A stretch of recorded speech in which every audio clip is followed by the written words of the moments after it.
Seth Ford had buried 3 men he loved before the age of 30, and he had decided, quietly and firmly as only a man who has learned grief the hard way can decide, that he would never bury another. The town of Harrow Creek sat low in a valley between 2 ridges of red sandstone in the Arizona Territory, the year being 1883, and the summer heat having already driven most sensible creatures into whatever shade they could find by 8:30 in the morning. Seth rode in from the north on his buckskin mare, Clover, with nothing but a bedroll, a Winchester rifle, and a set of saddlebags containing everything he owned in the world. He had taken the job of town marshal because the pay was $20 a month, and the previous marshal had ridden out voluntarily, which meant at least nobody had shot him, which Seth considered a reasonable sign that the position was survivable. He told himself that was the only reason he had come, not because he was tired of drifting. Not because somewhere between the Rio Grande and the Colorado River he had started to feel the particular kind of loneliness that made a man's chest feel like an empty barn in winter. No, it was the $20. He was repeating that to himself as he hitched Clover to the post outside the small adobe building that served as both the marshal's office and the jail, when he heard a crash from the general store across the wide, unpaved street, followed by a woman's voice raised in what was unmistakably furious argument. Seth paused with his hand still on Clover's bridle. The door to Harlan's general store swung open hard enough to bang against the outside wall, and a woman stepped out backward, dragging a crate of canned goods that was clearly heavier than she had anticipated. She was somewhere around 25, with dark auburn hair pinned up in a way that suggested she had done it herself and done it fast, wearing a plain cotton dress the color of bluebells with a white apron over it that was already dusty at the hem. She had the crate gripped with both hands, her jaw set, her eyes narrowed in concentration, and she was backing down the 2 steps from the store's porch, one careful foot at a time. The man filling the doorway behind her was Leon Harlan, the store's owner, a wide, red-faced man who Seth would come to know as the sort who considered volume a substitute for logic. He was saying something about credit and accounts, and the general untrustworthy nature of widows who thought the world owed them provisions. The woman Effie Turner, though Seth did not know her name, yet set the crate down in the dust of the street with a controlled thump, straightened her spine, turned around, and looked Leon Harlan directly in the eye with an expression of such composed, dignified fury that Seth, from 20 feet away, felt it like a change in weather. "Mr. Harlan," she said, her voice carrying the clear, unhurried cadence of someone who has decided they are not going to shout even though every part of them wants to. "My husband's account was paid current the month before he died. I have his ledger book at home to prove it. What I am asking you for is a 30-day extension on $4 worth of provisions, not the deed to your property. I would be grateful if you would treat the request accordingly." Leon Harlan's face got redder. "The way I see it, Mrs. Turner, a debt's a debt, and a widow with 2 kids and a half-built homestead ain't exactly what I'd call a safe investment." "A safe investment," she repeated, as though the phrase had a smell she found unpleasant. "Thank you for clarifying your position, Mr. Harlan. I will take my $4 elsewhere." She bent down, picked the crate back up with considerable effort, though she refused to show it, and turned with the clear intention of carrying it somewhere, anywhere, as long as it was away from Leon Harlan. She had gone about 4 steps when the crate shifted, and the weight of it pulled her sideways, and Seth moved before he had consciously decided to, crossing the street in 6 long strides and getting his hands under the crate just as her grip was about to give. "I have it," she said immediately, not releasing her hold. "I know you do," Seth said. "I am just helping carry it. Where are we going?" She blinked at him. Up close, her eyes were a shade of dark gray-green that he had no particular name for, and she was looking at him with an expression that was equal parts surprised and assessing. "We," she said. "Figure of speech. Where would you like the crate taken, ma'am?" There was a pause that lasted perhaps 3 seconds, during which she appeared to weigh him the way a person weighs the reliability of a bridge before crossing it. Then she said, "My wagon is around the side. The bay mare." They carried the crate together because she would not fully relinquish her half of it, and Seth did not push the issue. The wagon was a modest thing, showing signs of careful maintenance that could not quite disguise its age. The bay mare was a solid, calm animal that flicked one ear at Seth and went back to ignoring the world. They settled the crate into the wagon bed, and Effie Turner brushed the dust from her apron and said, "Thank you. I did not need the help, but I appreciate the gesture." "I believe the first part," Seth said honestly. "Where is the other $4 worth of provisions? Back inside." She hesitated just long enough for him to understand that it was not $4 at all, that the crate they had carried was all she had been able to get out of Harlan before the argument, and that the rest was still either in the store or on a list she could not afford. Seth turned back toward the store. "Don't," she said, not commanding exactly. More like a person who has learned that pride is one of the few things you can hold onto when everything else has been taken. He turned back. "I am the new marshal, Seth Ford. I have not introduced myself to half the town yet. Going into the general store is not entirely out of my way." The look she gave him was complicated. "You are not going to pay for my provisions, Mr. Ford." "No," he agreed. "I am going to introduce myself to Leon Harlan and examine the town ordinance against blocking the public access to commercial goods, which I will invent on the spot if necessary, and you are going to wait with your wagon." Her mouth did something he might have called the beginning of a smile if he had been paying attention to it, which he absolutely was not. "That is the most inventive use of a badge I have heard proposed all week," she said. "It is early yet," Seth said. He went back into Harlan's store. He did not threaten Leon Harlan exactly. He introduced himself, showed his badge, and engaged in a calm, polite, thoroughly pointed conversation about the importance of community relationships in a growing town, about how a marshal's goodwill was the sort of thing a business owner might want to cultivate, and about how credit extended to hardworking homesteaders tended to come back around in good ways. He also paid for $4 of flour, salt pork, and dried beans out of his own pocket, and had Harlan put it on a tab under the name of the marshal's office, which was technically fraudulent but which Seth decided to consider a gray area. He carried the provisions out and put them in the wagon without explanation. Effie Turner looked at him, then at the provisions, then back at him. "What did he charge you?" she said.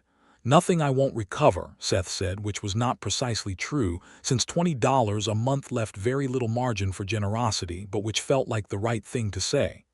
"I do not accept charity," she said, but there was no heat in it this time, just a flat statement of fact about herself. "Good," Seth said.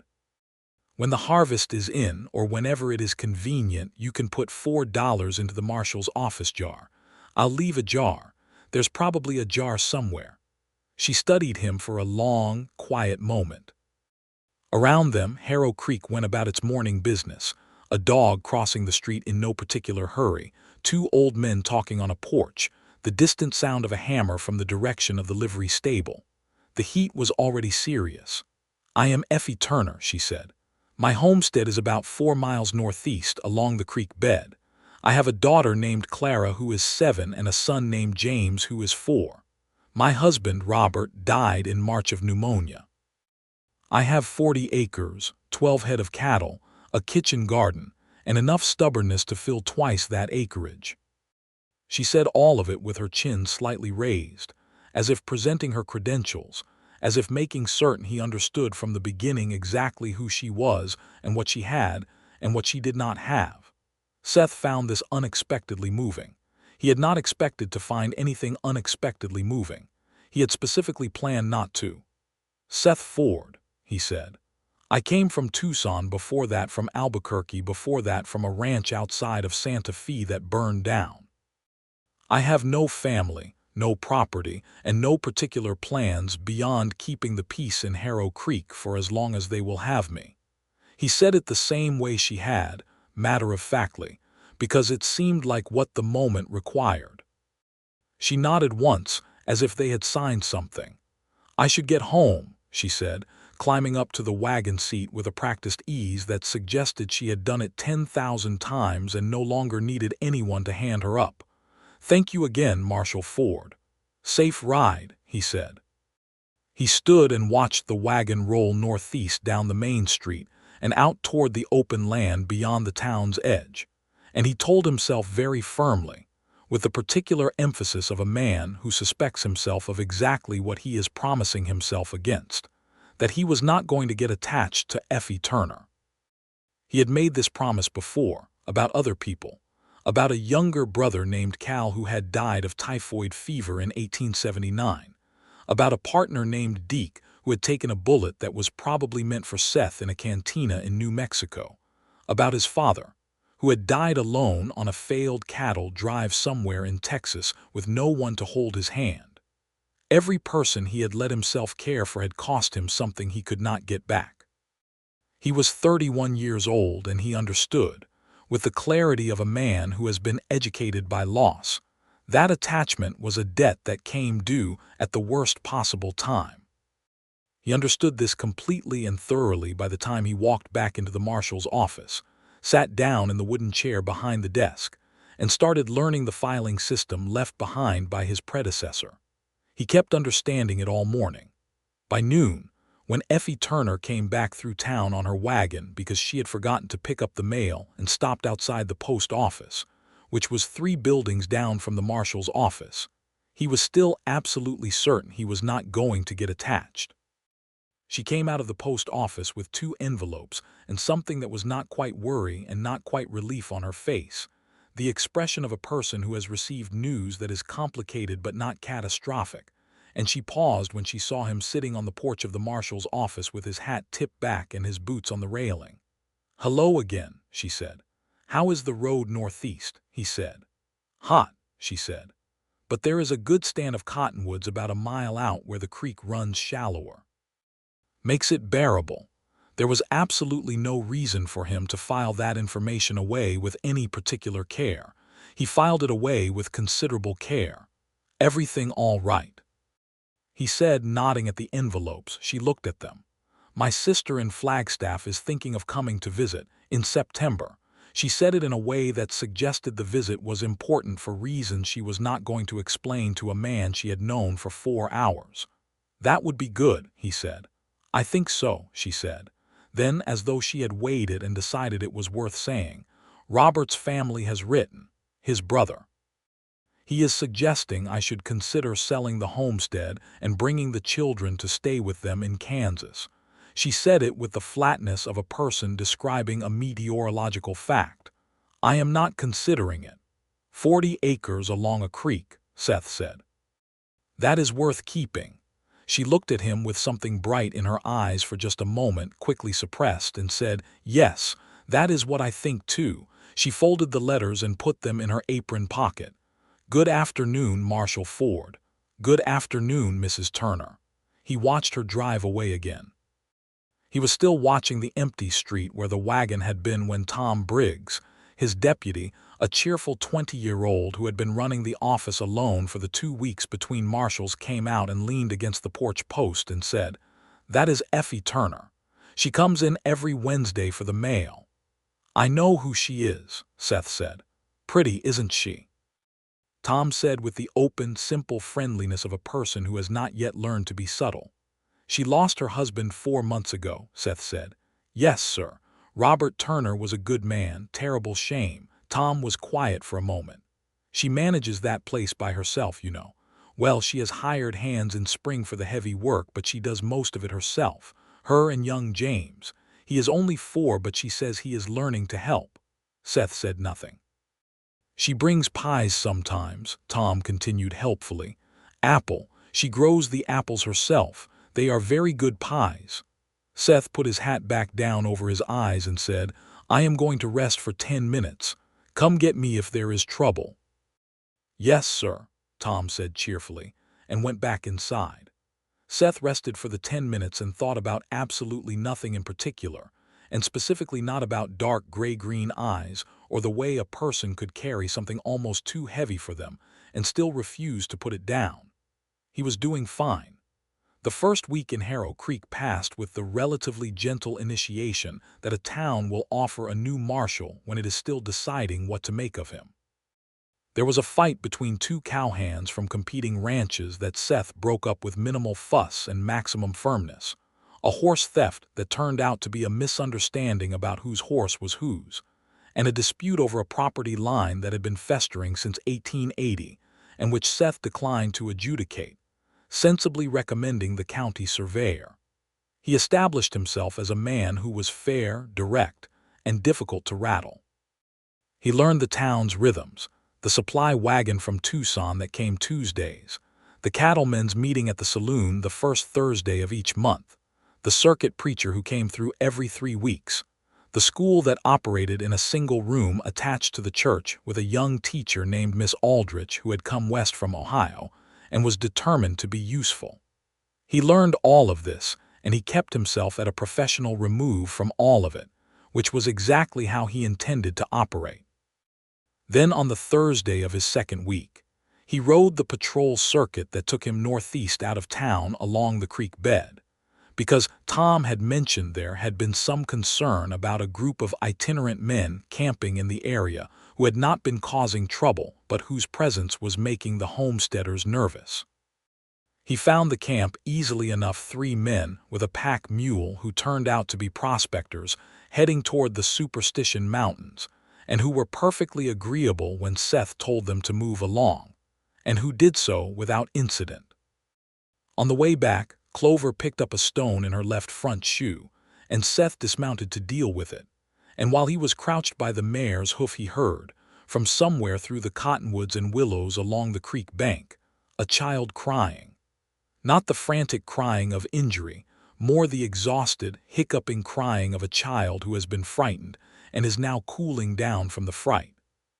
Seth left Clover on a loose rein and walked through the cottonwoods and found, on the far bank of the creek, a small boy sitting in the mud at the water's edge with both feet submerged and his boots and socks on a rock beside him, crying steadily into his own knees.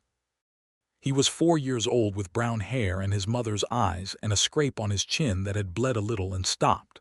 Seth waded through the shallower part of the creek without hesitation and crouched down on the bank beside the boy and said, "Hey there, you all right?" The boy looked at him with the liquid, round-eyed assessment of a small child deciding whether to trust a stranger, and Seth waited, keeping his face easy and calm. "I fell in," the boy said. "I was looking at a turtle." "Turtles are worth looking at," Seth said. "Did you hurt anything besides your chin?" The boy touched his chin with muddy fingers. "No, I was scared." "That makes sense. Falling in can be scary." Seth looked around. "Is your mother close by?" "She is in the garden," the boy said. He looked suddenly more worried. "She does not know I came to the creek. I am not supposed to come to the creek by myself." Seth considered this. "Where is your sister?" "She went to school. I am not old enough for school yet." This was said with a familiar grievance. "I was just going to look at the turtle." "James," called a voice from the direction of the garden, not alarmed yet, just the raised voice of a woman checking on a child who has been quiet too long. "James, where are you?" The boy's face went from worried to stricken. "It will be easier if you call back to her," Seth said gently. "She is going to find you either way." James Turner cupped his hands around his mouth and called, "Mama, I am at the creek. A man is here." There was a brief, charged silence from the direction of the garden, and then Seth heard rapid footsteps through the cottonwoods, and Effie Turner came through the trees with a garden trowel still in her hand and her apron dirty at the knees and her eyes taking in the scene with the speed and thoroughness of a mother calculating damage. She saw her son sitting upright, feet in the water, unhurt beyond the chin. She saw Seth crouching on the bank, keeping a friendly distance. She took one controlled breath. "James Robert Turner," she said. "I was looking at a turtle," James said, with the resigned conviction of someone who knows he is in trouble and has decided to stick to the facts. She crossed to him and crouched and ran her hands over his arms and looked at his chin, and Seth stepped back to give her space, and she said, in a tone that managed to be simultaneously loving and very serious, You know the rule about the creek? Yes, Mama.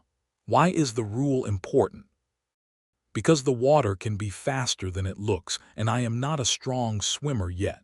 He said it with the flatness of a child reciting something he has heard often and accepted as true. I fell in at the shallow part, but I got out right away. You did, she said and hugged him, and James hugged her back with the unself-conscious completeness that small children manage, and Seth looked at the water. After a moment, Effie rose and turned to him, and her expression had cycled through alarm and relief and was now settling somewhere warmer. He scared me half to death, I expect. He was all right when I found him. He had already gotten himself out of the water. He is more capable than he remembers he is, she said, looking at James with a particular soft expression. Like someone else I know.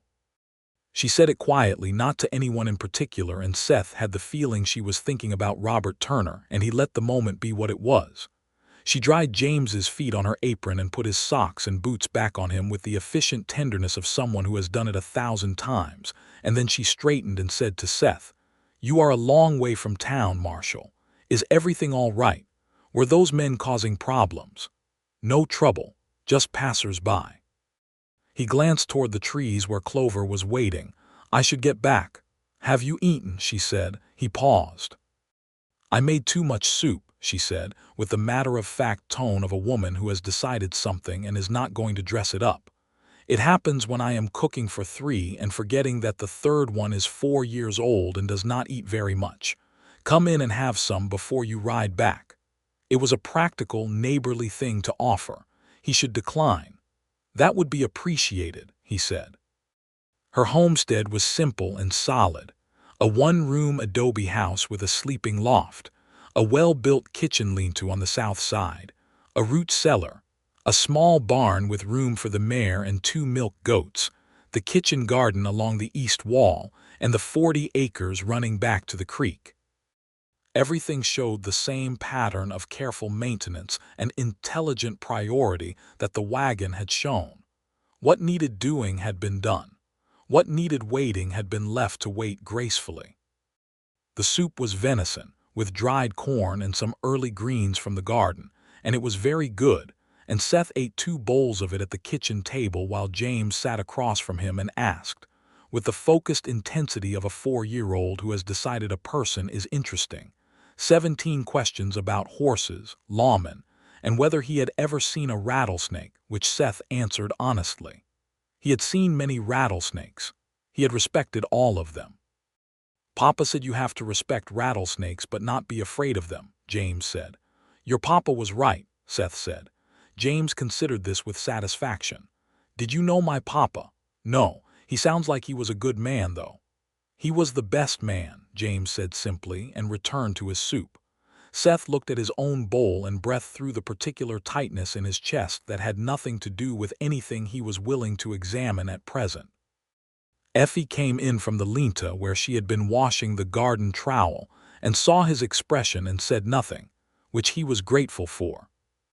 She sat across from him with her own bowl of soup, and for a few minutes they ate together in the kitchen of the homestead with James between them and the afternoon light coming through the oilcloth window covers, yellow and warm, and Seth thought that this was the first time in years he had eaten a meal that felt like a meal rather than fuel, and he did not say it because there was no sensible way to say it. "Can I ask you something?" Effie said. "Go ahead." "Why Harrow Creek?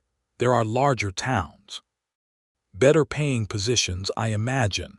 He was quiet for a moment. "I have been moving for about 5 years." Sometimes a person gets tired of choosing the next place and just stays where the road ends. She looked at him steadily. "Is that what you did, just stayed where the road ended?" "Something like that." "And do you plan to stay?" He thought about the promise he had made to himself. $20 a month, no attachments, no roots, no reasons to grieve any more than he already had stored up inside him. "I do not usually plan that far ahead," he said. She nodded as though this was an answer she recognized. "Robert planned everything," she said. "Every season, every crop rotation, every possible contingency. He had a plan for what to do if the well went dry, and a plan for what to do if it flooded, and a plan for expanding the herd by 1885. She paused. None of his plans included dying in March. No, Seth said, that is usually not in the plan. I was angry at him for a while, she said, for not including it, which is not a fair thing to be angry about. Grief is not known for being fair, she looked at him. You have grieved, she said, not a question. Yes, he said. She did not ask who or what, and he did not say, and somehow the silence between those things felt more honest than explanation would have. James had finished his soup and fallen asleep with his chin on his folded arms at the table, which was apparently a thing he did regularly, because Effie looked at him with complete unsurprise and said, "He does that. Has since he was 2. Drops like a rock." She went around the table and gathered him up with the practiced ease of a woman who has carried sleeping children many times, and took him to the settle beside the fireplace and covered him with a quilt. And when she came back, her face had the soft, unguarded quality it got when she thought no one was watching her love her children. Seth stood up from the table. "I should get Clover before she finds something to eat that she shouldn't." "She is probably asleep too," Effie said. "Your mare looks like a sensible animal. Sensible animals sleep when it is hot." "She is a sensible animal," Seth agreed. He carried his bowl to the wash basin without thinking about it, just the automatic courtesy of a person who has lived in proximity to others and knows what is appreciated, and he saw Effie notice it with a small flicker of something, not surprise quite, more like recognition. At the door he put his hat back on and said, "Thank you for the soup." "Thank you for finding James," she said, even though he found himself mostly. "Mostly," he agreed. He rode back toward Harrow Creek with the afternoon sun at his back, and he thought about the way she had said Robert's name, not with the raw, torn quality of new grief, but with the settled, carrying quality of grief that has been lived with long enough to become part of the landscape. He thought about the way she had sat at her own table in her own house, which she had built with a dead man and was maintaining alone, and the way she had still managed to feed a stranger because there was extra soup. He was not getting attached. He was very firmly, actively, decisively not getting attached. He realized with the sudden clarity of a man who has been lying to himself and has been caught at it by his own honest mind, already attached. He had been attached before he finished the first bowl of soup. He had possibly been attached before he crossed the creek to find James. He might, if he was being brutally honest with himself, have been attached from the moment she refused to relinquish her half of the crate. He rode into Harrow Creek and went directly to the saloon and had one whiskey slowly, and then he went to the marshal's office and sat down at his desk, and told himself very clearly and firmly that whatever he was feeling was a temporary reaction to a difficult day and the warmth of a home-cooked meal, and the presence of a child who reminded him painfully of his brother Cal at that age, and that it would pass by morning. It did not pass by morning. 3 weeks went by. Seth kept his professional distance.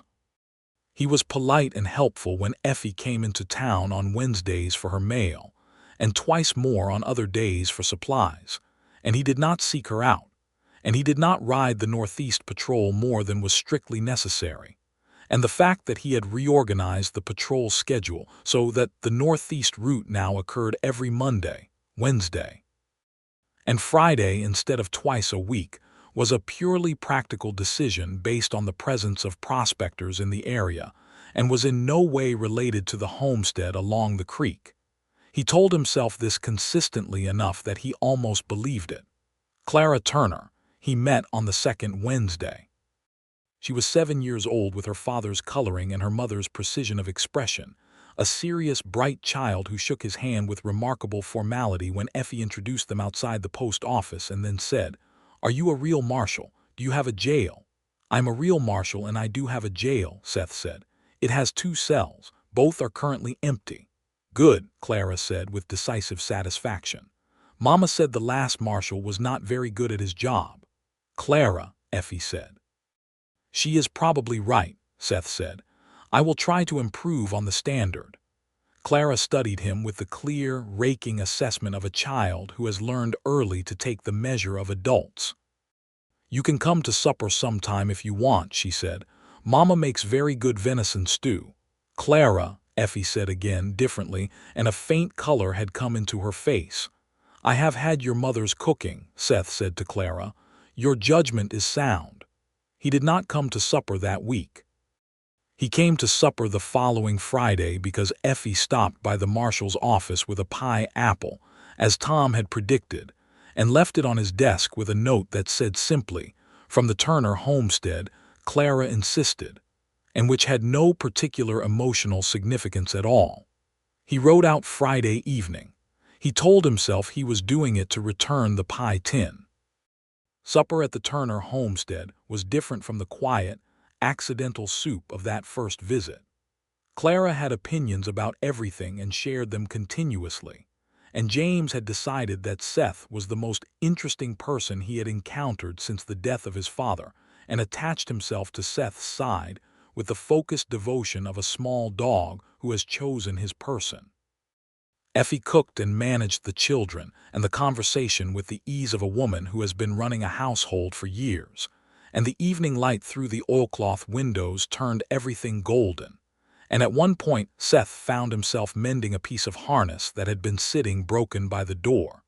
He had just picked it up and started working on it while they talked, the way you do when you are comfortable somewhere. And he looked up to find Effie watching him with an expression he could not read. "You do not have to do that," she said. "My hands do better with something to do," he said. She looked at the harness. "Robert used to say the same thing." There was a silence between them that was not uncomfortable. From the other room came the sound of Clara reading to James, because James was not yet old enough to read himself and would sit and listen with flattering patience to whatever his sister chose.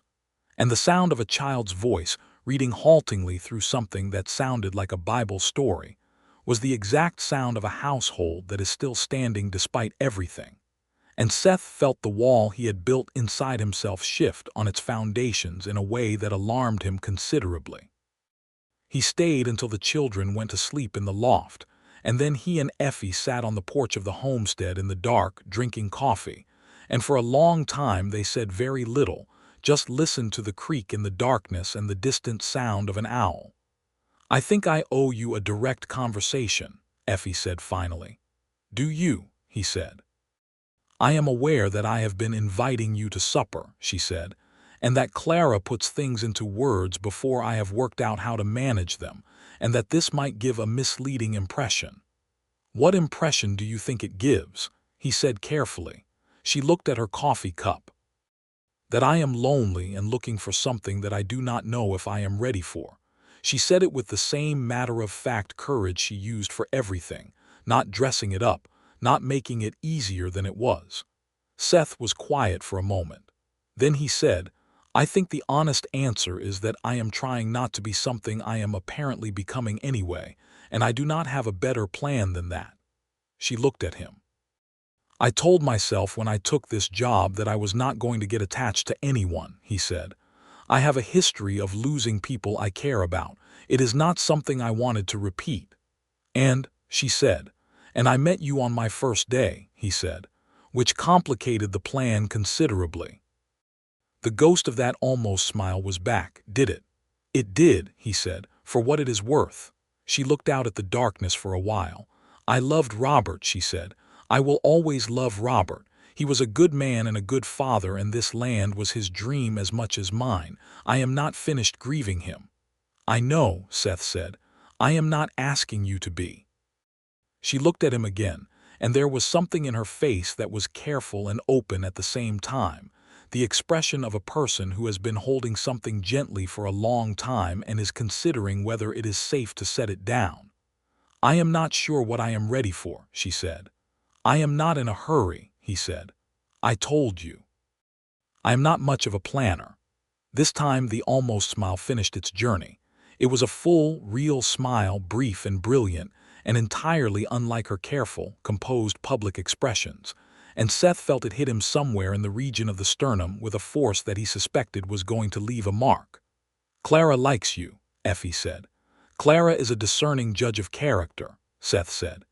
"James also seems fond of me, but I believe his affection may be primarily tactical." "He wants you to teach him to ride," Effie said. "He has been working up to asking. He is welcome to ask." She looked at him for a long moment. "You are a confusing man, Seth Ford." "How so?" "You are clearly someone who has decided not to want things," she said, "and yet you keep doing the things that people who want things do." He thought about this. "I suppose that is accurate," he said. "I am not ready," she said again, but this time it was different, not a door closing, but a window still latching, a thing that was acknowledging its own future openness. "I know," he said. "I will be here." He rode back to Harrow Creek under a sky that was extravagant with stars, the way Arizona sky gets in summer when there is no moon, and he thought that he had told her nothing but the truth and that it had not killed him, which was more than he had expected. In August, something happened that changed the texture of things. A man rode into Harrow Creek on a sweated horse and introduced himself as Daniel Turner, Robert Turner's older brother, come from Kansas. He was a solid, square-faced man in his early 40s with a determined expression and the air of someone who has traveled a long way for a specific purpose and intends to accomplish it. He went first to Harlan's general store, where he asked questions about Effie and the homestead. Then he came to the marshal's office. Seth was behind his desk when Daniel Turner came in, and he noted the set of the man's jaw and the way he placed himself in the room, not aggressive exactly, but taking up more space than was strictly necessary, and waited. "I am here about my sister-in-law," Daniel Turner said. "Effie Turner. I wrote to her in June. I expect she told you." "She mentioned it," Seth said. Daniel looked at him. "You are the marshal." "Seth Ford, yes." "She mentioned you in her last letter," Daniel said. He said it without any particular inflection, which was in itself informative. Said a new marshal had come to town and had been kind to her children. "I try to be useful," Seth said. Daniel sat down in the chair across the desk without being invited. "I am going to be frank with you, Marshal, because I do not have time to be otherwise. My brother is dead. He left a widow and 2 children on 40 acres in the Arizona Territory, which is not an easy country for a woman managing alone. I am here to take them home." "That is Effie's decision to make," Seth said. "It is," Daniel agreed. "But I think there are people who may be making it harder for her to make the practical choice by offering a kind of companionship that makes her feel less alone than she actually is." He looked at Seth steadily. "I mean no offense by that." Seth held the man's gaze. "None taken. I think you love your brother's family and want the best for them." "I do." "Then you should ride out and talk to Effie and let her tell you what she wants," Seth said. "She is not a woman who has trouble communicating her position." Daniel Turner looked at him for a long moment, and then something in his expression shifted, not softening exactly, but recalibrating. "Robert wrote about this land," he said. "He loved it. Wrote about the creek and the cottonwoods and how the light came through in the mornings." He paused. "I thought he was being sentimental." "Go see it," Seth said. "Then decide how sentimental it is." Daniel Turner nodded once and stood. "I expect I will be speaking with you again, Marshal Ford." "I expect so," Seth agreed. Daniel rode out to the homestead that afternoon. Seth did not follow because it was not his business to follow, and because Effie was more than capable of managing the conversation without him, and because he needed to trust her to know her own mind, which he did completely, without reservation. He stayed in town and did his job and waited. The waiting was its own kind of discipline. He had learned it in other contexts, waiting out a standoff, waiting for weather to break, waiting for a situation to resolve itself into something manageable. He applied the same patience to this, which he recognized was perhaps too tactical an approach to something that was not a standoff, but which nevertheless required similar steadiness. Effie did not come to town the next Wednesday. She came the Wednesday after, and she came alone, no children, which was unusual. And she stopped at the marshal's office and came inside and sat down in the chair across from his desk with the composure of a woman who has reached a decision and is settled in it. "Daniel is gone," she said. "How did it go?" "He saw the land," she said. "He rode the whole 40 acres and he walked along the creek and he looked at the kitchen garden and the herd." She paused. He cried. I have never seen Daniel Turner cry before. He said Robert would have been very proud. She looked at her hands. He is not going to push anymore. He understood that this place is not just a homestead, it is what Robert built. It is where my children will grow up knowing their father's name on every fence post and every furrow. Good, Seth said. He liked you, she said. Seth blinked. He came to tell me I was making it harder for you to make practical decisions. I know. I told him he was wrong.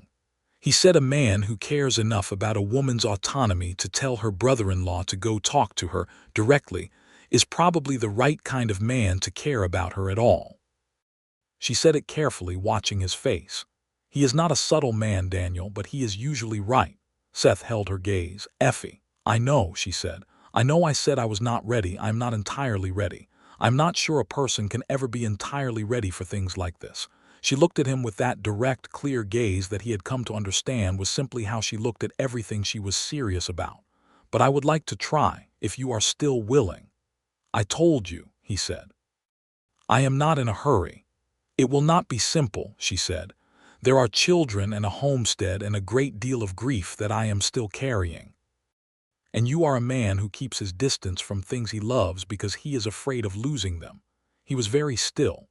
That is accurate, he said. I'm afraid too, she said. I lost Robert and I thought for a while that I would never put myself in the path of that kind of loss again. But I also think that refusing to live because life can hurt is a terrible waste of whatever time we have. She lifted her chin slightly in that way she had.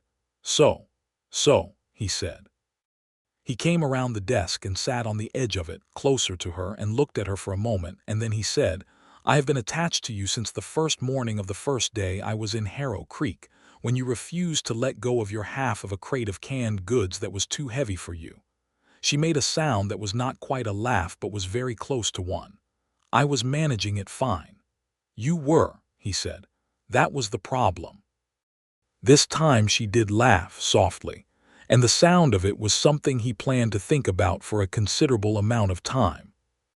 He did not kiss her that day, because they were in the marshal's office with the door open and the town visible through it, and because Effie was not a woman who needed her business aired publicly, and because there was something right about moving carefully with someone who had already been asked to bear too much too fast.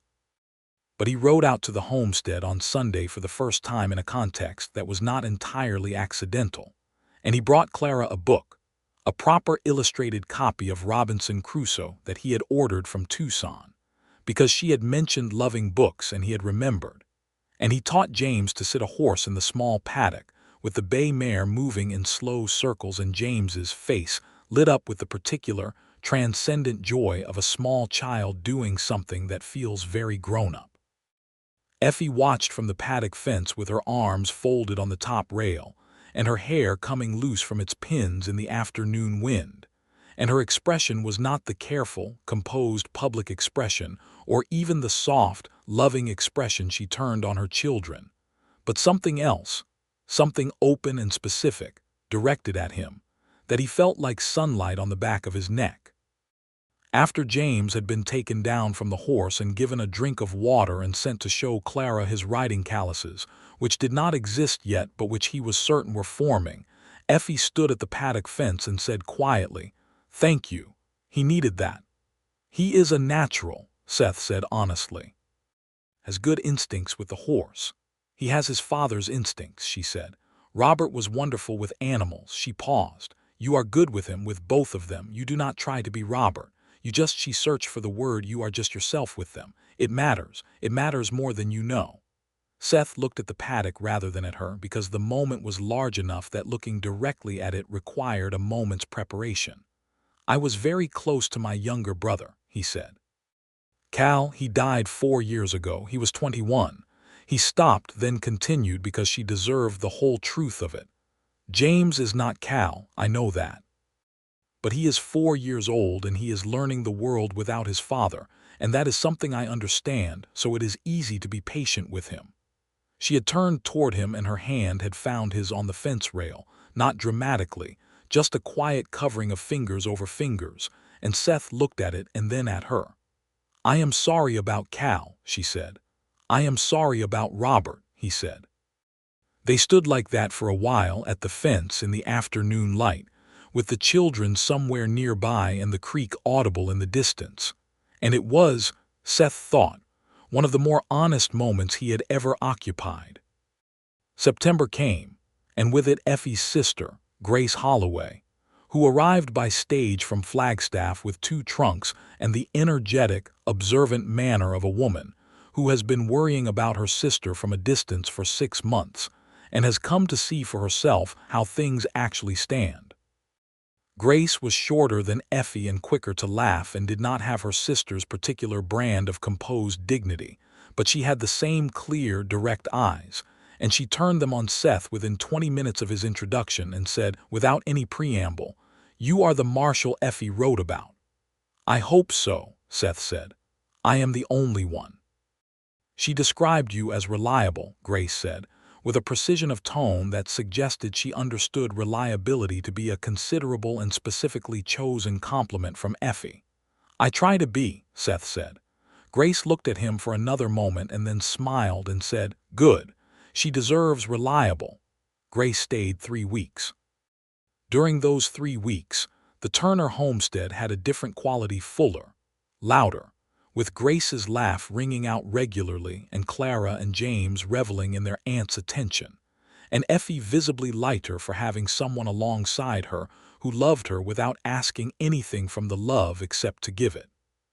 Seth came to supper twice that week, because Grace invited him specifically and Effie did not uninvite him, and the 4 adults and 2 children around the supper table was, he thought, what a life could look like if you let it.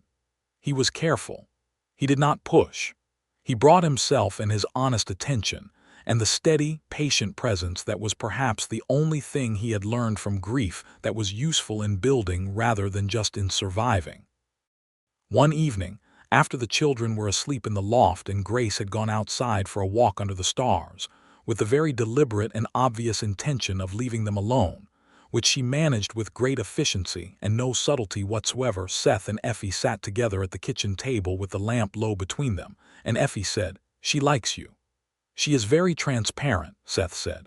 "She is the least subtle person I have ever known," Effie agreed. "She was like that as a child, too. She once informed a schoolmate's father that he was rude and should think about what he was modeling for his children. She was 8, Seth smiled. Good for her." Effie looked at him across the lamp. "She told me I should stop making things complicated," she said. "She said, and I am quoting, that I have a perfectly good man who is clearly very fond of me sitting 20 feet away from me on a regular basis, and that whatever I am waiting for it should probably arrive soon." Seth kept his voice carefully level. "Grace may have a point." "Grace usually has a point," Effie said. "It is one of the more annoying things about her." She looked at the lamp for a moment. "Seth, yes. Will you be staying," she said, "in Harrow Creek? Will you stay?" He understood the full weight of the question. It was not about the job or the town. It was about whether he intended to build something here or whether he was still, in some guarded part of himself, keeping the road open behind him. "Yes," he said, "I am staying." She looked at him for a long moment, and whatever she saw in his face satisfied something in her, because she let out a slow breath and said, "All right, then I think you should court me properly, if that is what this is." "It is what this is," Seth said. "Then do it properly," she said. "I am not hiding from the town. I have nothing to hide. Robert has been gone for nearly 7 months, and the land is mine, and the children are mine, and my life is mine. And if I choose to have a person in it who is good and careful and somehow manages to mend harness without being asked, then I am not going to do it quietly like something to be ashamed of." The firmness and warmth of it simultaneously was so specifically her that Seth felt something in his chest that had been braced for years begin, with extraordinary caution, to release. "All right," he said. "All right," she agreed. He reached across the table and covered her hand with his, which was what she had done at the paddock fence, returning it to her, and she turned her hand over and held his, and the lamp burned low between them, and outside Grace was walking under the September stars with the satisfaction of a woman who knows she has been correct. Courting Effie Turner in Harrow Creek in the fall of 1883 was not a complicated matter in practice, though it required the kind of consistency that Seth had not applied to anything personal in years. He came to supper on Sundays.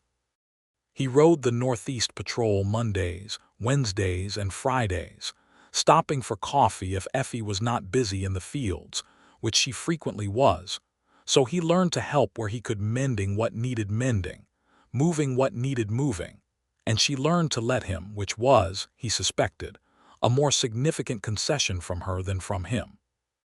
The town noticed, because small towns notice everything, and the reactions were generally what he had expected: some warmth, some nosiness, a small amount of the particular coolness that some people direct at widows who do not grieve for a sufficient length of time according to timelines the gossipers have set but not communicated clearly. Seth dealt with the latter with the quiet, firm equanimity he brought to most problems, and Effie dealt with it by being precisely herself in public, which was formidably effective. Tom Briggs, his deputy, was visibly delighted and also visibly restraining himself from saying so, which Seth appreciated. October brought the harvest, and Seth took 3 days away from town to help with it, which Tom managed without incident, and which was the hardest physical work Seth had done in some time, and also the most uncomplicated, moving through the rows of the kitchen garden and the grain field with Effie beside him, working in the companionable silence of people who have established their rhythm together. Clara bringing water and James handing tools, and the air smelling of cut grass and dry earth, and the particular sweetness of late-season apples. That evening, after the children were in bed and the harvest work was done for the day, and they were both tired in the good way that comes from useful labor, Effie came and stood beside him where he was sitting on the porch steps looking out at the dark land, and she put her hand on his shoulder, and he turned his head and looked up at her, and then she leaned down and kissed him, very simply, not making anything of it, just placing her mouth against his with the quiet certainty of a woman who has made up her mind about something. When she straightened, she looked at him with those gray-green eyes and said, "I have been wanting to do that for a while." "I have been wanting you to do it for a while," Seth said. She sat down beside him on the step, close, their shoulders touching, and they looked out at the land and the stars, and there was nothing complicated about it at all. November. The cold came into the valley from the northern ridges and settled in. Seth spent more time at the homestead, not less, helping with the winterizing, banking the adobe walls against wind, checking the barn's roof, putting up the extra stores. He was not the only one helping. Tom Briggs came out one Saturday with 2 other young men from town, and they were cheerful and noisy about it, and Effie fed all of them, and afterward Seth stayed and helped wash the dishes while the children slept and the fire burned low. "You have friends here," Effie said, meaning him. "I seem to," he said, which still surprised him. "Is that strange?" she said. "It has been for a while," he said honestly. "I have been moving so long that stopping still feels like holding my breath." He paused. "It is getting easier." She handed him a plate to dry and looked at him sideways. "Good," she said, December. Christmas in Harrow Creek was a communal affair, centered on the church hall, with the circuit preacher in attendance and the whole town contributing to a supper and a small gift exchange that was more about inclusion than extravagance. Seth went, and Effie came in with Clara and James and Grace's gift-wrapped package that had arrived by post from Flagstaff, and when they sat together in the church for the service, James climbed into Seth's lap with the casual authority of a child who has decided a thing and settled it, and Clara sat between her mother and Seth and leaned against him once during a hymn without appearing to notice she was doing it. And Seth sat very still and held both of these things and thought that he would not trade this for anything he had ever owned or any safety he had ever built. He looked at Effie, and she was already looking at him, and the light from the church candles made everything gold. After the holiday, January brought a harsh cold snap and a week of freezing rain that turned the road to mud and kept most people close to home. Seth made it out to the homestead twice on horseback, Once to check that everything was holding up against the cold, and once because he simply wanted to, and Clover did not complain about the cold as much as he did. On the second of those visits, they sat by the fire after supper with the children asleep in the loft and the rain on the roof, and Effie said out of a comfortable silence, "Seth, I need to ask you something." "Go ahead," he said. She looked at the fire. "What are you hoping for the future? Yours specifically." "I am not trying to apply pressure. I want to understand what you want." He thought about it honestly. "I want to stay," he said. "I want to stay here in Harrow Creek, and I want to keep doing work that is worth doing, and I want to—" He stopped, continued. "I want whatever this is to continue. I want it to become more. I want to be here for Clara and James in whatever way you and they need me to be. And I want to grow that garden with you next spring, and fix that section of fence on the east pasture that has been bothering me since October. And I want—" He stopped again. "I want to stop being afraid that wanting things is the same as guaranteeing I will lose them." She was looking at him now, not at the fire. "I love you," he said. He said it the same way she said difficult things, directly, without decoration, because it was true and because she deserved the truth. "I have been trying not to for about 5 months. I am done trying." The silence lasted exactly 3 seconds. Then Effie said, quietly but without hesitation, "I love you too. I have been," and she almost laughed, "I have been so much less careful about it than I intended to be." He reached across the space between their chairs and took her hand, and she leaned forward until her head was against his shoulder. And they sat like that by the fire for a long time, while the rain came down on the homestead that she had built with Robert Turner and was keeping for her children. And Seth thought that a place can hold more than one kind of love if the walls are strong enough. The winter moved through February and into March, and with March came the anniversary of Robert Turner's death, which Effie observed quietly, with the children, with a visit to the small wooden marker they had placed at the edge of the garden where Robert had planned to put a fruit tree in the spring of the year he died. Seth did not go to the homestead that day, understanding it was not the right day for him to be there, and Effie came to town the following afternoon and found him at the marshal's office and sat in the chair across his desk and said, "Thank you for understanding." "Always," he said. She looked at him. "He would have liked you," she said. "Robert. He had a good eye for people. He would have seen what you are." "What am I?" Seth said. "Steady," she said. "Honest. Brave in the particular way that is not about being fearless but about being afraid and doing the thing anyway." She looked at her hands. "He would have been glad that the children have you." "That I—" She looked up. "That I have you." "You have me," Seth said, simply and completely. She nodded once, and he could see she was carrying something heavy that day and choosing to carry it with him present, which was its own kind of intimacy. Spring came in April with rain and the particular green that the desert manages when water falls on it, extravagant, improbable, luminously alive. The creek ran full and fast. The kitchen garden went in. James, who was now 5, tried to help plant beans and buried most of them too deep, and Clara corrected him with elder sister authority, and Seth planted a row himself to demonstrate proper depth and was subjected to James's close and questioning supervision throughout. One morning in late April, Seth came to the homestead early, before Effie had the coffee made, because he had been awake since before dawn with something he needed to say, and he could not make himself wait until Sunday dinner to say it. Effie came to the door in her work dress with her hair down, which he had rarely seen, and she took one look at his face and said, "Come in. I will start the coffee." "Effie," he said, "I do not want to wait for things to just continue indefinitely. I want—" He stopped. He was standing in the kitchen of the homestead with the early light coming through the east window and the coffee starting to smell and the children still asleep in the loft, and he said, "I want to marry you, if you will have me. Not to rescue anything or to make practical sense of any arrangement. Because I love you and because I want to be here, specifically in this house and on this land and in your life, and in theirs for every year I have left to be somewhere."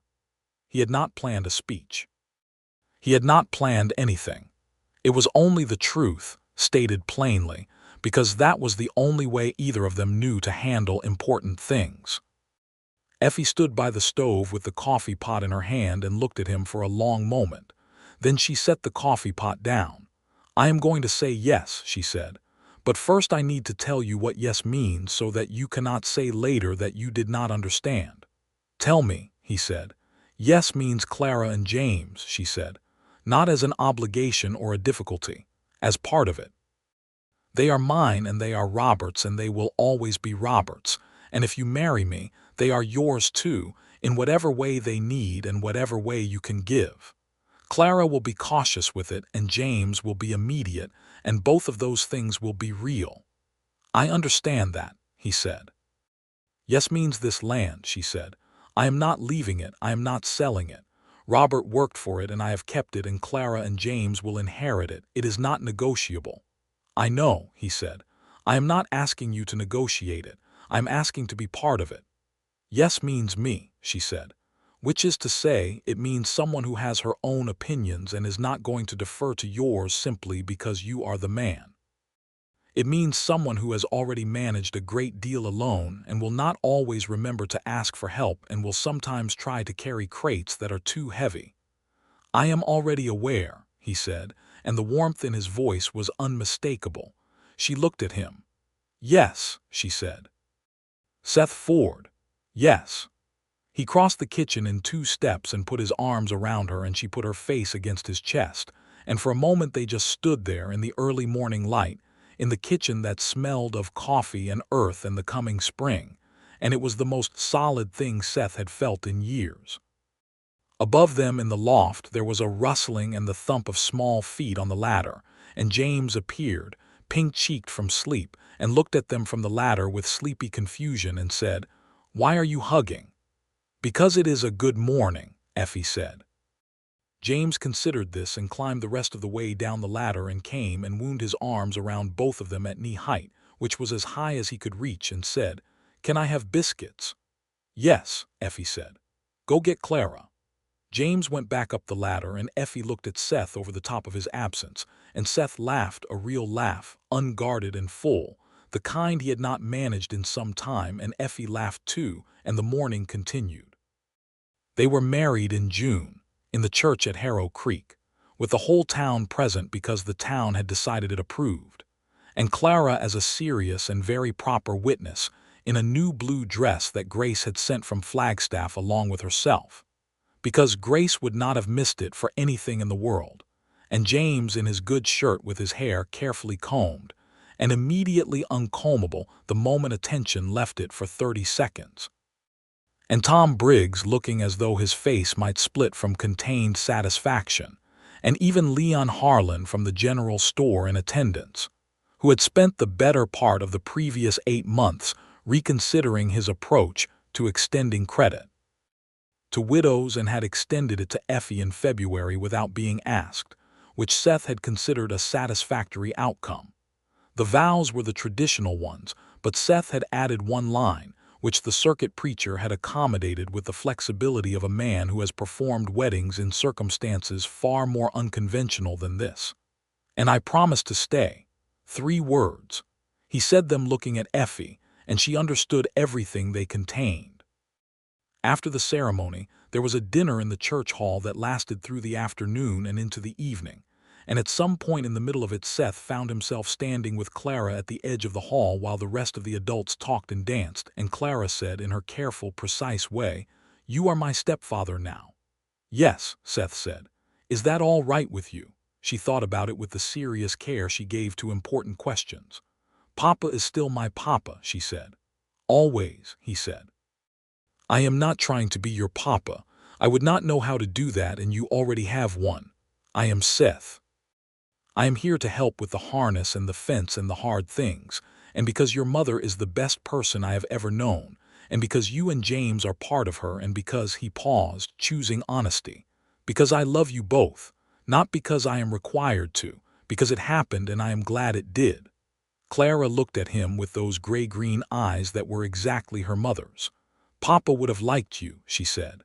"Mama said so, and I think she is right." "I think your papa was a very good man," Seth said, "and I plan to make sure you never forget it." She nodded once, with a 7-year-old's decisive finality, and then she went to join the dancing, and Seth watched her go and thought about fathers and children and the particular, complicated love that arranges itself around grief and grows there anyway. The way plants grow in rocky soil, not despite the difficulty, but somehow, inexplicably, because of what the difficulty deposits in the ground. They spent their first night in the homestead. Their homestead now, Seth's name on no deed but his presence in every corner of it. After the children were asleep, and the evening was quiet, and Effie sat on the edge of the bed in the lamplight and looked at him with an expression that was love and nervousness and courage in equal measure. And Seth thought that he had spent 5 years closing himself off from things that mattered, and that this was what it cost, this specific terror of the good. This inability to simply receive the thing you had been given, and he sat beside her and said, "There is no hurry, there is never any hurry." She looked at him. "I know," she said. "I am not afraid. I am just—" She paused. "This is the first time I have not been alone since March. It feels very different than I expected." "Better or worse?" "Better," she said. "Much better. I just needed to say it." He took her hand. She leaned against him. The lamp burned. Outside, the creek ran through the dark land, and the stars were extraordinary over the Arizona territory in the summer, and the homestead was full and warm and held all of them. The months that followed were the quietest and the fullest Seth had ever known simultaneously, which was a contradiction he found he could live with. He kept his job as marshal because Harrow Creek needed a marshal, and because he was good at it. And Tom Briggs continued as deputy and began to develop his own considerable competence. And together they kept the peace in a town that was, like all Wild West towns, intermittently adventurous. There was the matter of a cattle rustling operation that Seth tracked northeast to the far ridges, and broke up with the help of 2 cowhands from the nearest ranch, and a degree of patience that tested his limits, but which ultimately resolved without bloodshed, the rustlers surrendering with sullen practicality when they found themselves outmaneuvered. There was a legal dispute over water rights that involved 3 homesteaders and lasted 2 months, and was resolved, finally, by the county court, and which Seth managed to navigate without permanently alienating any of the parties involved. There were the usual fractures and frictions of a growing town learning its own limits. And through all of it, he came home to the homestead in the evenings, to the kitchen garden and the kitchen table and the particular warmth of a house that is truly lived in, and to Clara reading by the fire, and James growing taller and more talkative by the week, and Effie always Effie, at the center of everything, steady and warm and entirely herself, who had made him unlearn the solitude he had worn like armor, and had done it not by asking him to, but simply by being the kind of person it was impossible to stay armored against. One September evening, with the harvest done and the kitchen smelling of the apple butter she had spent the afternoon putting up, Effie sat down across from him at the kitchen table and looked at him with an expression he had learned to recognize as the one that preceded something significant. "I need to tell you something," she said. "Tell me," he said. "We are going to have a child," she said. The silence lasted exactly 1 second, and then Seth reached across the table and covered her hands with both of his and said nothing for a moment, because there was nothing adequate to say, and because what he was feeling was so large and so startling and so rooted in something he had never expected to have that words felt insufficient for it. "Are you all right?" he said finally, because she was the first priority. She was always the first priority. "I am very well," she said. "I am," she smiled, and it was the full, brilliant, unguarded smile he had seen for the first time on the main street of Harrow Creek, and she said, "I am very happy about it, Seth. In case that was not clear." "It is clear," he said. "I am—" He stopped. "I do not have adequate words." "No," she said. "I know. I could not find them either. Clara and James were told that evening after supper." Clara received the news with the careful, processing seriousness she applied to all significant information, and after a considered silence she said, "Will it be a boy or a girl?" "We do not know yet," Effie said. "I would prefer a girl," Clara said. James can speak for himself." "A boy," James said immediately. "Like me. That is tremendously helpful input," Seth said gravely, and James beamed at him. Clara came to Seth after James had gone to play and said, quietly and with the particular precision she used for things that mattered most, "Seth, will the baby be yours?" "Yes," he said. "So it will be my brother or sister," she said. "The same as James is my brother." "Yes," he said. She nodded with the finality that meant she had worked something through to its conclusion. "Good," she said. "I think our family could be bigger." She said it very simply, including him in our without any apparent effort, and Seth felt it like an open window, like fresh air in a room that had been closed for a long time. "I think so too," he said. The baby came in the spring of 1885, a boy, born in late April, with a loud and vigorous opinion about the world from the first moment, with Robert's hair and Seth's jaw and Effie's eyes. They named him William Robert Ford, William for no reason except that it fit him, and Robert for the man whose land he would one day run in the shade of, because a child should know his history. James took one look at his brother and announced that he was definitely his, personally, and appointed himself chief educator in all matters of turtles and horses and the proper depth for planting beans. Clara held the baby with the absolute careful tenderness of a girl who has been taking care of smaller people her whole life and who is very good at it, and looked at Seth over the small, dark-haired head with an expression that was pure joy. Effie lay in the bed with the lamp lit and the spring evening outside the window and Seth sitting beside her, their hands linked, and she said, "He is very loud." "He is," Seth agreed. "I think he takes after your side of the family." "My side of the family," she repeated, and her eyes were bright. "Grace," he said. "He has her energy." Effie laughed softly and said, "I am going to tell her you said that." "She will consider it a compliment," Seth said. "She will," Effie agreed. She looked at William, who had settled in Clara's careful arms and was considering the world with the focused intensity of a very new person, and she said, "We have done something remarkable." "You have done something remarkable," Seth said. "I was largely in attendance." "You were rather more than in attendance," she said, squeezing his hand.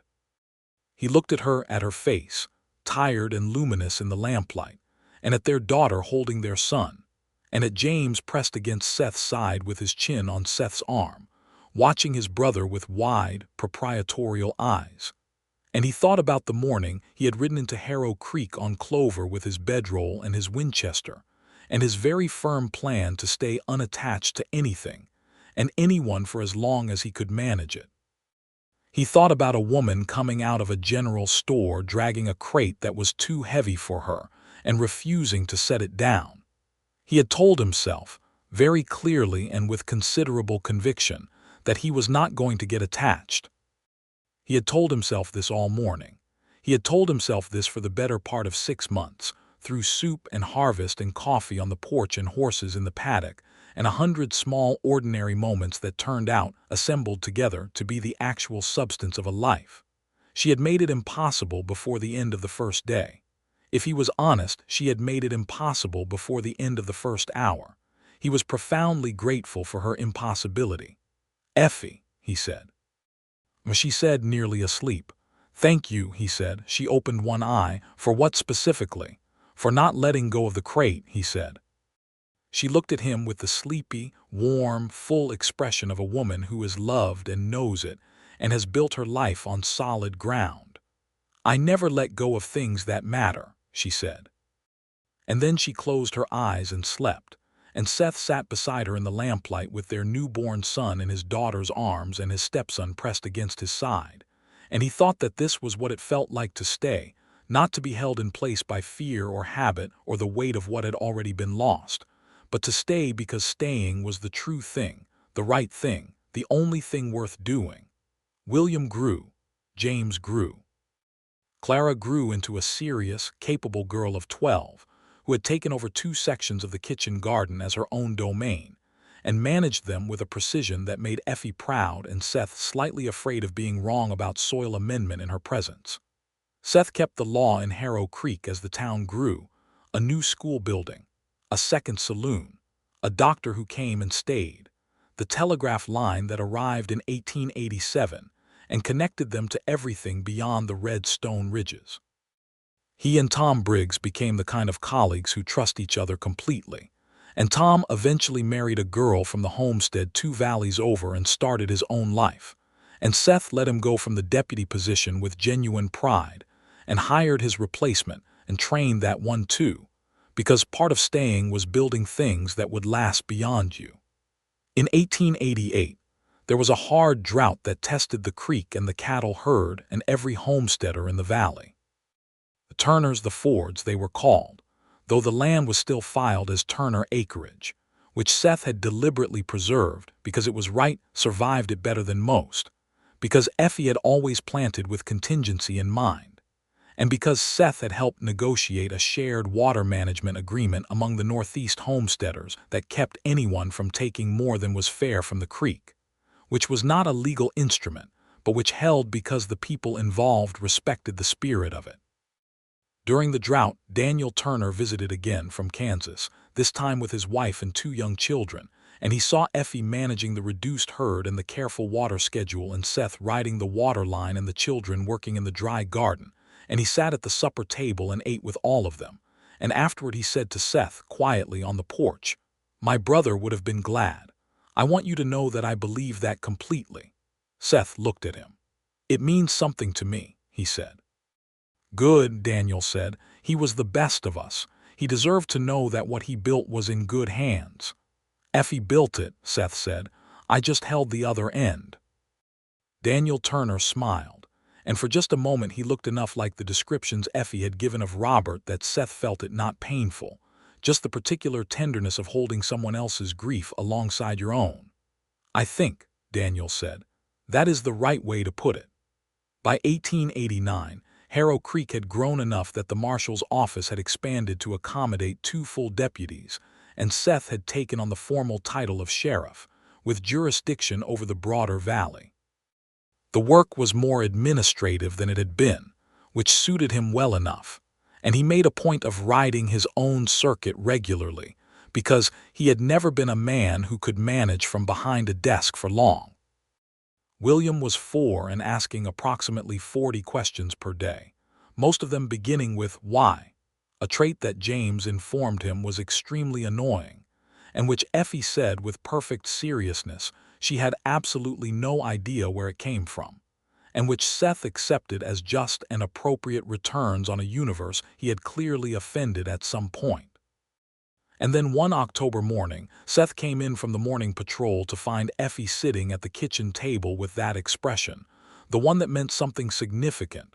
"Again," he said, with the specific instinct of a man who has learned to read one woman's face with considerable accuracy. "Again," she said, and her eyes were bright. "March, I think." He sat down across from her and covered her hands with his, which was what he always did when she told him something that was too large for immediate words, and she looked at him and said, "Are you?" "Yes," he said, "extremely." "You did not let me finish the question." "I know what the question is," he said, "and the answer is yes." "Extremely." She looked at him for a long moment with all of the love she had been building for 6 years in her eyes, love that had started under the weight of grief and had built itself, quietly and firmly, alongside the grief, learning to exist with it rather than instead of it, and she said, "I love you, Seth Ford." "I love you, Effie Ford," he said. She made a sound that was half laughing, half something else, and said, "I was Effie Turner for 24 years. "You are still Effie Turner," he said. "You are also Effie Ford. You are allowed to be more than one thing."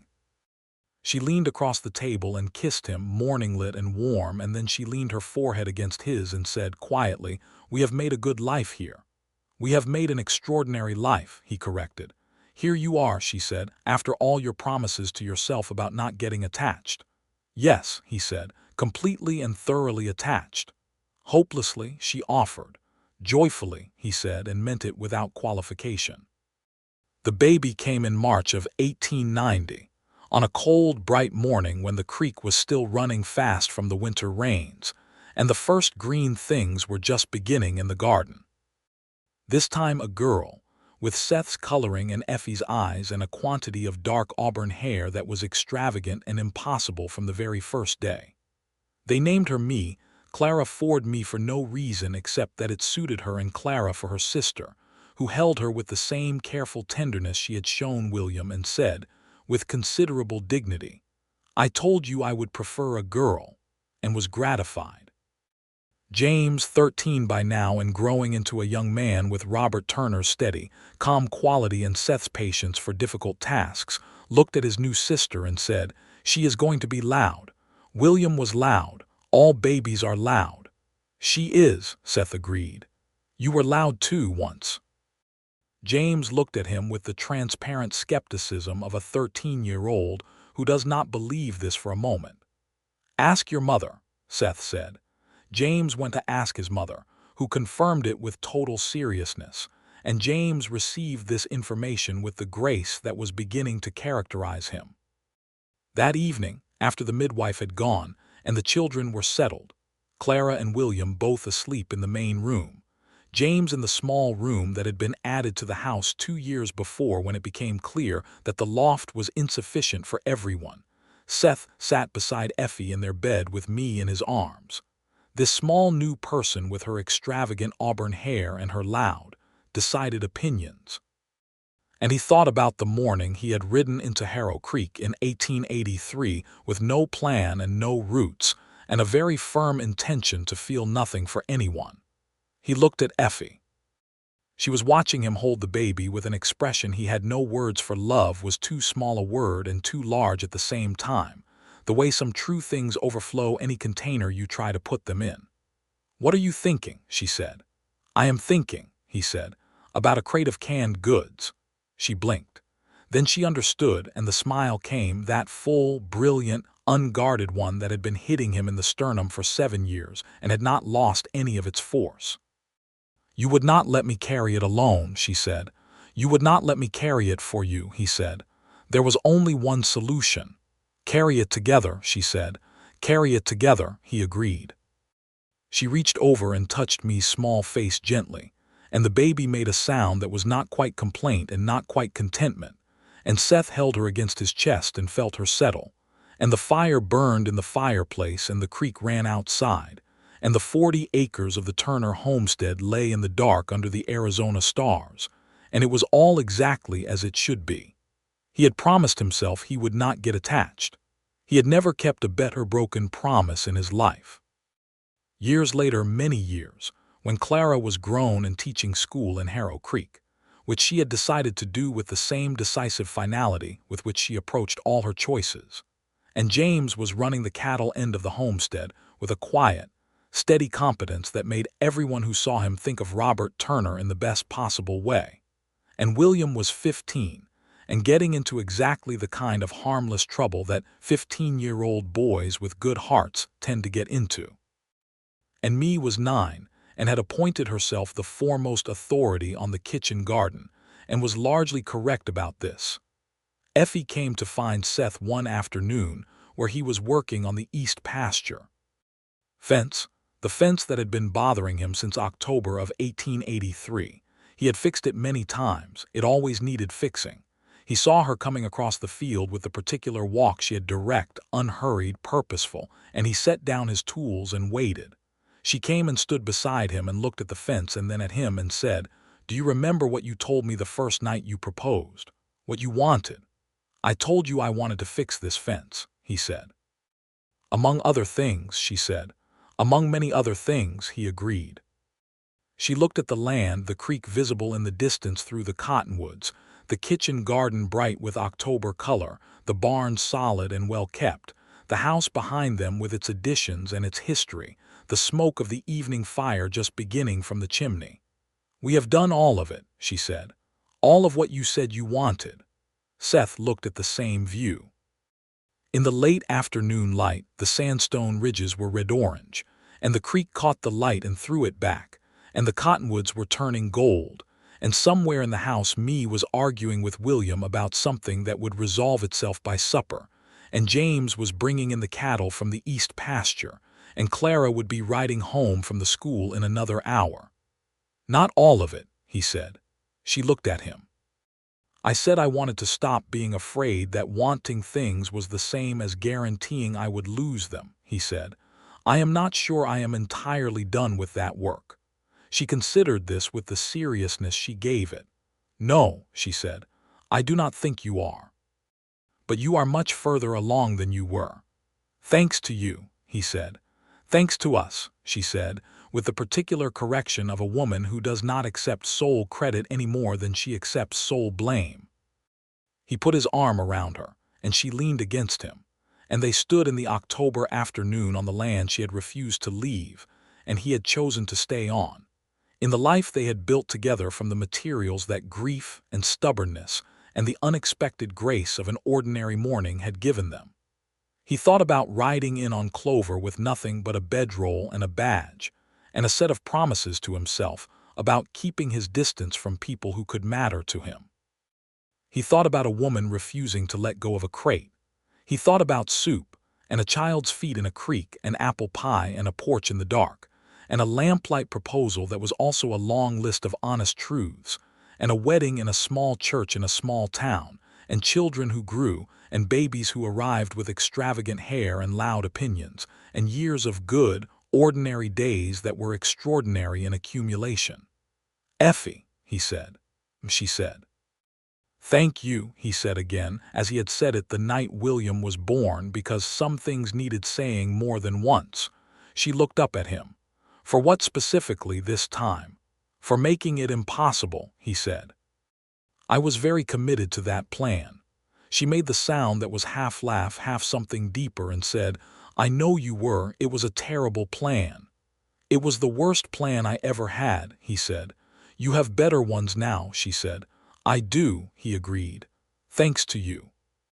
She turned in the circle of his arm and looked at him with the eyes he had known in every light morning light and lamplight and firelight and the hard flat light of a difficult day and the golden light of a good one, and she said, We are going to be all right, Seth Ford. We are going to be better than all right. We already are, he said. And he kissed her in the October afternoon in the field beside the fence that always needed fixing, on the 40 acres along the creek that were everything they had together built, with the whole length of their living days still ahead of them, open and good and full. The creek ran. The cottonwoods turned. The smoke rose from the chimney. They were home.